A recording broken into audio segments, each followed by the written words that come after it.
Salam hörmətli müəllimlər. Mən Hacıyeva Sürəyya. Bugün milli kurikulumun prinsipləri haqqında sizə məlumat verəcəm. Onu da qeyd edim ki, kurikulum dərslərimiz mövcuddur. İştirak eləmək istəyən ekranda gördüyünüz nömrə ilə əlaqə saxlaya bilərsiniz. Bu prinsiplər ümumilikdə təhsilin əsas xüsusiyyətlərini müəyyənləşdirir. Təhsilin məzmunu, təşkili, qiymətləndirilməsi və s. kimi vacib məsələləri özündə əks etdirir. Milli kurikulumun 6 prinsipi var. Şagird yönümlülük, şəxsiyyət yönümlülük, nəticə yönümlülük, interaktivlik,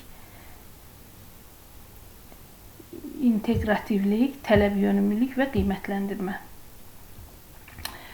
Şagird yönümlülük nə deməkdir? Şagird yönümlülük təhsil sahəsində fəaliyyətlərin, təhsil alanların mənafeyinə, maraq və tələbatların ödənilməsinə, istedad və qabiliyyətlərinin, potensial imkanlarının inkişafına xidmət etməsidir. Şəxsiyyət yönümlülük təhsil alanın idraki, ünsiyyət və psixomotor fəaliyyətləri əsasında həyatı bacarıqlarını inkişaf etdirməklə onlarda milli və bəşəri dəyərlərin formalaşdırılmasıdır.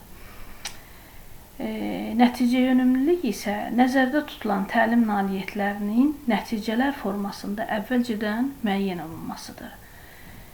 İnteqrativlik isə təhsilin məzmunu, komponentlərinin bir-biri və həyatla sistemli şəkildə əlaqələndirilməsidir. Tələb yönümlülük fərdin, cəmiyyətin və dövlətin dəyişən ehtiyac və tələbatlarının nəzərə alınmasıdır. Qiymətləndirmə isə təhsil alanların nailiyyət səviyyəsinə qoyulan dövlət tələbidir.